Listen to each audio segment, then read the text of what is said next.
एक तो ये इंडिया के हवाले से हम चूँकि बात कर रहे हैं तो आप भी ज़रा इनपुट दीजिए कि अब आप क्या समझते हैं कि हमने जो कामयाबी हासिल की उसके बाद भारत का रवैये में कोई तब्दीली आएगी और हमारे यहाँ सियासी इस्तेकाम के लिए हुकूमत भी इस वक्त मज़बूत पोजीशन में है बज़ाहिर और इस्टेब्लिशमेंट भी, तो क्या अब मज़बूत पोजीशन में सियासी इस्तेकाम के लिए कोई मुफाहमत का रास्ता खोला जाएगा या खोला जा रहा है?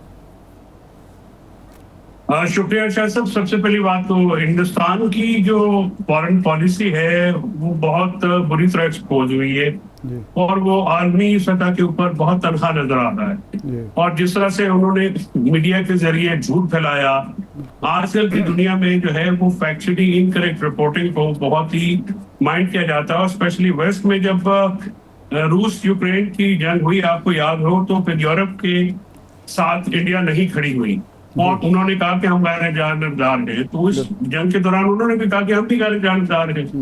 अमेरिकन जो हैं हमेशा वो क्योंकि न्यूक्लियर स्टेट्स जो हैं उनका वो डेटरेंस जो है वो उनको रहता है। और स्पेशली जब राफेल को हमारी चाइना की और स्पिरिट टेक्नोलॉजी के जरिए जो जैम कर दिया गया तो हमारी एक जो वॉरफेयर सुपीरियरिटी है वो तो एस्टैब्लिश हो गई थी। अब वहां पे लोकल पॉलिटिक्स का दबाव है और आपको पता है वहां पे पार्लिमानी जमहूरियत है। पार्लिमानी जमहूरियत जो है सर वो जब तक कामयाबी होती है तब तो जो ठीक है, लेकिन इतनी बड़ी हजीमत जो है मोदी साहब के लिए मेरा नहीं ख्याल कि वो 6 महीने से ज्यादा वहां पर टिक सकेंगे। उनके अंदर, उनकी पार्टी के अंदर भी बातें शुरू हो गई। अपोजिशन तो वैसे भी वो संदूर का ताजिर कह रही है कि उन्होंने संदूर को बेचा है जी। तो वहां पे उनका इंटरनल भी इश्यू शुरू हो गया है और इस सारी सूरत हाल में पाकिस्तान को बहुत फायदा हुआ है, इसमें कोई शक की बात नहीं। हमारी फौजों ने बहुत रिस्पॉन्ड भी बहुत ठीक किया, बहुत हैवी एक लेवल पे जाके जो है रिस्पॉन्स हुआ। लेकिन इसके साथ साथ ये है कि अब जो सियासी अदम इस्तेकाम है उसको दूर करना तो देखें कि वो तो फिर इन्हीं का काम है।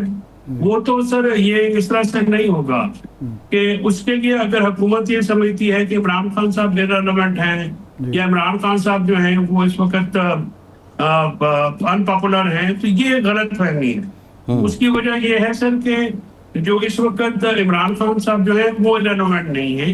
पीटीआई की बात और है, लेकिन पीटीआई में जो भी हो इमरान खान साहब ही पीटीआई के रूह रवां हैं। तो एक इवेंट हेयर एंड देयर कुछ भी होता है तो पॉपुलैरिटी को अनपॉपुलैरिटी में बदल देता है।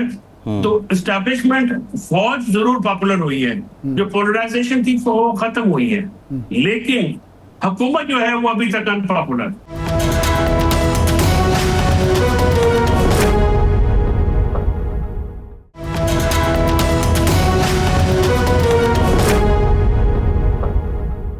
हम जो पीटीआई के इंटरनल इश्यूज़ हैं उस पर जाएंगे, लेकिन आज जो मुलाकात हुई फवाद चौधरी साहब ने ये कहा कि इस्टेब्लिशमेंट के साथ डायरेक्ट मुलाकात सियासी जमातों के बगैर पुरअसर नहीं होंगे। Whatsoever the government is popular और नॉट, अपोजिशन की जमातें पॉपुलर हैं या नहीं हैं, लेकिन जो रेलेवेंट स्टेक होल्डर्स हैं उनको ऑन बोर्ड लिए बगैर आप इस्टेब्लिशमेंट से डायरेक्ट बात करेंगे तो आप नहीं समझते कि ये तो आप अपनी सियासत का भी नुकसान करेंगे और सिविल सुपरमेसी के नाम पे जो आप इस वक्त सारा कैंपेन चला रहे हैं उसका भी नुकसान होना है? देखिए, सिविल सुपरमेसी को तो भूल जाइए, वो इस मुल्क में नहीं है अभी। ना सिविल सुपरमेसी है, ना कॉन्स्टिट्यूशन है, ना लॉ है। लेकिन ये बात मैं आपसे एग्री करता हूँ कि अल्टीमेटली आपको सियासी जमातों से ही बात करनी पड़ेगी और सियासी जमातों से ही आपको एक ओपनिंग या एवेन्यू मिलेगा।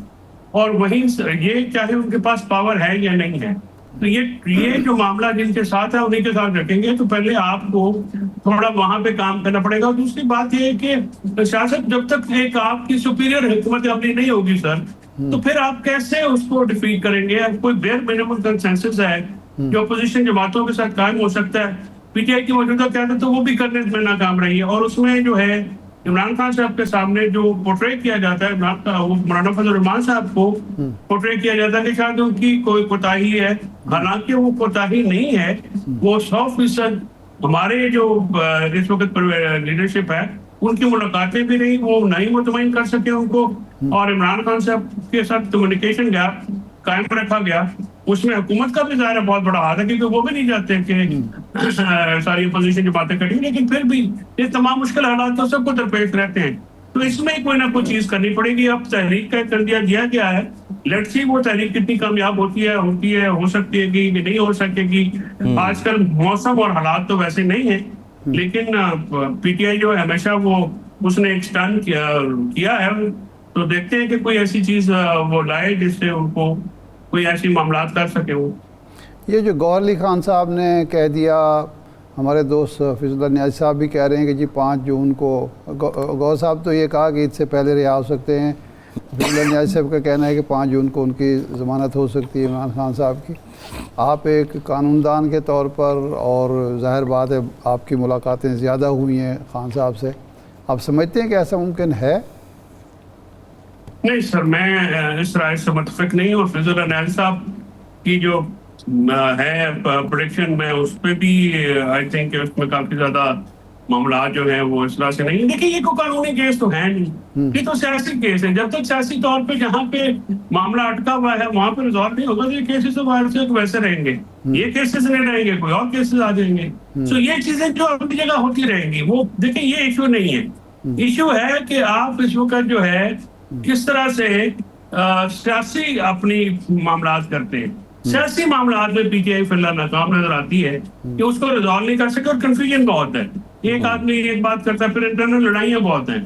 जैसे आलिया हमजा का आपने जिक्र किया, वो एक बड़ी मुतहरिक कारकुन है और लीडर है, कारकुनों में बड़ी इज्जत है। कल उनके ऊपर एक कमेटी लगा देना, वो जो है और उसमें पाकिस्तान लेवल के जो ऑफिस बेरर हैं वो पंजाब लेवल तक आ गए। मुझे नहीं समझ में आती उनके एडवाइजर कौन है, या वो किसी से एडवाइस। यही हमारा सवाल है। हमारे लिए भी हैरान कौन बात थी कि चलो शायद सलमान अकरम राजा की तो समझ आ जाए कि पंजाब से उनका ताल्लुक़ है, लाहौर से है, लेकिन उमर अयूब साहब को उस कमेटी में, पंजाब की कमेटी में रखने का कोई जस्टिफिकेशन क्या होगी? कैसे इन्होंने ये नाम शामिल किया होगा? सर एक पाकिस्तान लेवल का जो ऑफिस बेरर है वो पंजाब तक कैसे आ सकता है? हाँ। उसकी क्या तौज़ी है? बिल्कुल, देखिए ना, ये बातें हैं। ये तो अपना आप ये कहें कि उस एक, अगर आप जनरल सेक्रेटरी लगे हुए हैं पार्टी के, फिर आप एक ऑर्गेनाइजिंग कमेटी के ऊपर बैठे, तो ये बात मुझे तो समझ में नहीं आती बिल्कुल। कि इतना ज्यादा जो है वो पावर क्रैपिंग जो है वो करके आप रखेंगे। तो इस तरह से तो चलती नहीं है सियासी जमातें। और सियासी एक तासर होता है, एक परसेप्शन होती है जिसको कायम रखना होता है। नहीं, उस perception फैसल साहब सवाल ये है, अब ऑनेस्टली स्पीकिंग जो बैरिस्टर गौहर साहब की स्टेटमेंट है, ईद से पहले वाली डॉट्स हम कनेक्ट करते हैं, हमें भी समझ नहीं आती, रिहाई नज़र नहीं आती। उमर अयूब साहब अपोजिशन लीडर हैं, इन दी असेंबली प्राइम मिनिस्टर के बाद सबसे बड़ा ओहदा उनके पास है। वो पंजाब में आके एक कमेटी में आके बैठ गए हैं। ये क्या है? मतलब ये एक थिएट्रिक प्ले कर रही है लीडरशिप, सीरियसनेस कहाँ है? हाँ, ये आपकी बात दुरुस्त है, इसमें सीरियसनेस नजर नहीं आती। उमर अयूब साहब जो है वो आई होप वो नहीं इसमें इंटरेस्टेड होंगे। और बाकी पंजाब का मामला है, पंजाब तक अहमद बचर साहब ठीक हैं, वो बिल्कुल मियां उस्मान अकरम साहब भी ठीक हैं, आलिया हमजा को आज शामिल किया गया है एज ए हेड। तो मेरे ख्याल में ये जो इस किस्म की कमेटियां जो हैं, ये बुनियादी तौर पे जो वल्नरेबिलिटी नजर आती है कि जो है ना, जो मौजूदा क़यादत है वो पुराने वर्कर्स से जरा खतरा महसूस करते हैं, ऐसा लगता है, और उनके रास्ते में रोड़े अटकाए जाते हैं।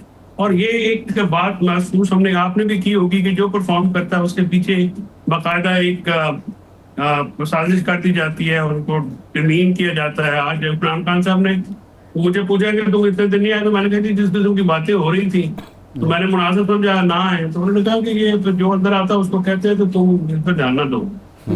लेकिन ये उससे पार्टी का नुकसान होता है। जोसेफ, ये फरमाएं कि ये जो अलीमा खान साहबा ने कहा कि जी गिव एंड टेक करना चाहते हैं, खान साहब क्या गिव करें कि आप उसके वज़न को रिहा कर देंगे, तो ये गिव एंड टेक पर मामला आ गया है, कोई डील का मामला चल रहा है। अलीमा खान को ये कहना पड़ा ये अपनी पार्टी से मायूसी है।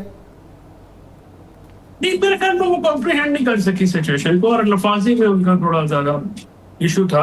अच्छा। और दायर बहन है, वो किसी और तरह से सोचती है, मुजासी खातून तो है नहीं, लेकिन इसमें बेहतर है कि फिर इस चीजों पे कमेंट ना किया जाए, और जो पार्टी ऑफिस बेरर्स हैं उन्हीं पे छोड़ दिया जाए। क्योंकि जिससे आज इमरान खान साहब ने इनकार किया है जी। तो इससे कंफ्यूजन पैदा होती है। जी ठीक, बहुत शुक्रिया फैसल चोई साहब।